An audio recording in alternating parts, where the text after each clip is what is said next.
All right, here we go. The legendary Warren Sapp is finally back on Vlad TV. It's been too long, man. Where you been?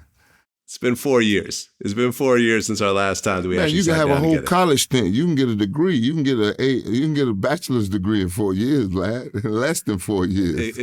Exactly. It's been way too long, man. It's an honor. It's really, really an honor to have you back on here. No, it's always good to be with you, baby. It's always a fun time.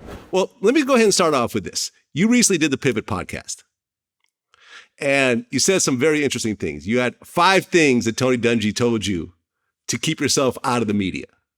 Well, keep yourself off the USA Today, because back when we were, growing up, 7 million subscribers got the USA Today delivered to their front door. So that's the one place you didn't want to be on the cover of the USA Today. So that was his thing, because this was back in '96 when he said this to us. Mm-hmm.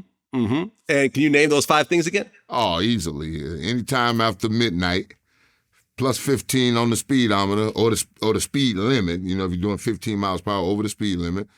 Alcohol, drugs, guns, women you know too well or not well enough. Okay, that last one is the one I really love. Oh, that one hits home. That one hits home for any male that, breathes air. That one hits home.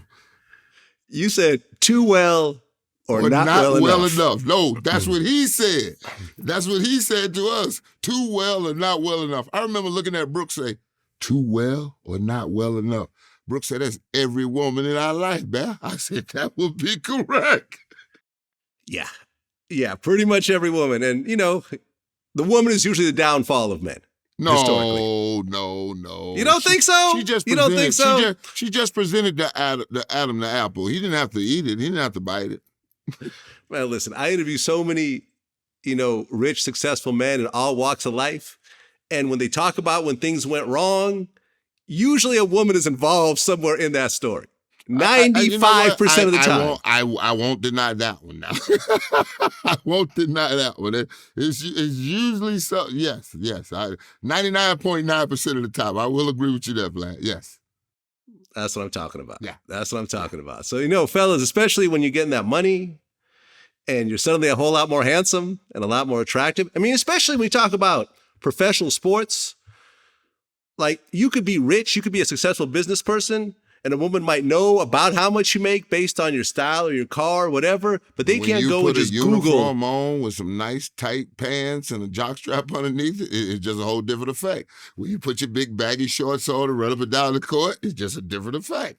When you play in the UEFA soccer league and you roll around on the ground, it's a different effect. You will not get an argument out of me. Yeah, and especially they could actually look up your salary. Like, how crazy is that? They could actually look it up. They used to print it in the USA Today. All 32 teams. Run it down. Mm-hmm. Yeah. A lot easier now to get to it. You used to have to wait for that particular, edition to come out when they did that. I think it was like right after mid-season, they put all the salaries in the paper.